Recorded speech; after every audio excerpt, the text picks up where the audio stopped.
Scott Pop here, and we're going to talk about the type of technique that I've developed. I call it the expansion technique, and it's how I organize my thoughts in terms of what the human body needs to do to regain health in terms of its locomotor function and its musculoskeletal function. When you think of expansion, I like to go back to the first two major developments as a infant and child.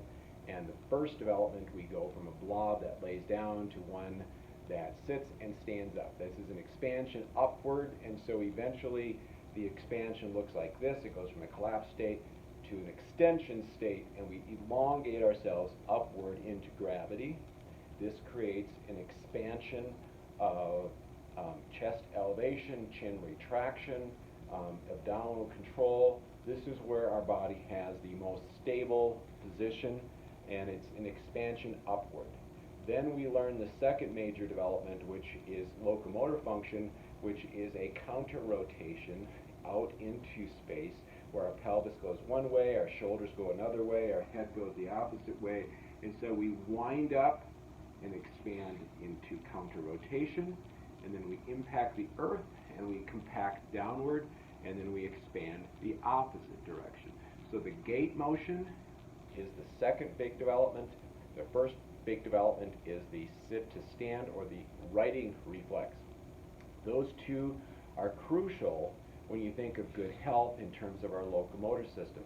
The third component is actually good control on impaction. So when you're walking, so when you impact the earth, we can take that force and it helps counter rotate our body and expand outward again, so that impaction actually has an important role to play also. When we move our body, we develop electricity called piezoelectricity. This piezoelectricity allows us to maintain the expanded position more efficiently without always having to derive our own internal energy through mitochondrial function and ATP production. So we want our body's expansion mechanism to be effortless if possible, and that's why it's so crucial to develop with good posture and good movement, so that we can maintain that flexibility. Because like me and a lot of kids, when I develop is this forward head posture. This is a collapsed posture, and I've had to work with it my whole life to be able to bring my chest up and my head back and maintain that effortlessly over time. And you can remodel it, but once you grow up as a teenager and remodel because you've been on cell phones all the time, it's very hard to do that unless you're doing a lot of weight training, a lot of exercising, which is important, obviously. Yoga, weight training, anything that expands you up and out is really, really healthy, because it helps you develop that piezoelectricity. Movement lessens adhesions. Think about this: when you're sick, you just don't have the energy and you collapse inward. So what is a person that has collapsed posture?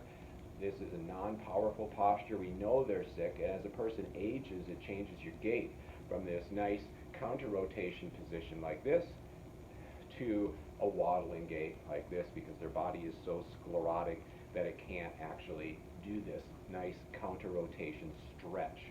So when I work with patients, everything is geared towards expanding you upward and counter rotation. And when you think about when you go to the chiropractor, if you get a traditional chiropractic manipulation, they pop your pelvis one way, they thoracic expand you this way by manipulating your back this way, and then they rotate your neck both ways, and that's essentially bringing you into this expansion posture.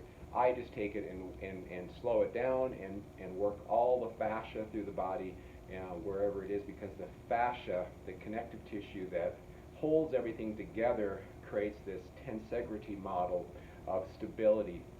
And if you take one area out of the equation in the fascia, it can affect the whole system. In fact, it is a part of your immune system, it's part of your neural network, it's part of feeding your brain information, because your brain is an information suck that wants as much information as possible. So when you take something out of the equation, it basically is like cutting off some of its blood supply, it's cutting off some of its nervous supply, and that creates a whole system of dysregulation. So if you have an injury someplace, it can actually affect the whole body, and that's very well known. It changes your gait, and I've seen it many times with myself and with patients. When you sprain an ankle, it can cause a shoulder problem, it can create headaches, it can create all sorts of immune dysregulation.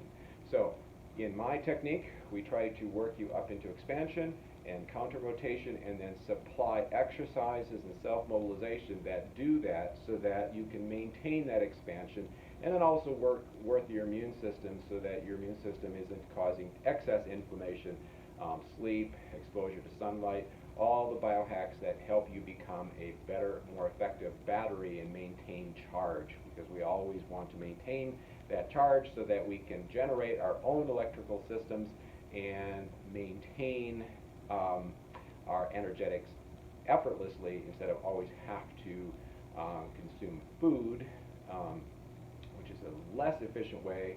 You still have to consume food, but you generate other types of energy through movement and posture and all the different types of activities that you do through your daily life. So we're going to expound on expansion technique. I'm going to show you my technique broken down, so that you can learn not only the science behind it, but the actual mechanics that I use to do this. So thank you very much for watching. This is a longer mobility minute, but hopefully it helps explain expansion technique that I'm developing. Thank you.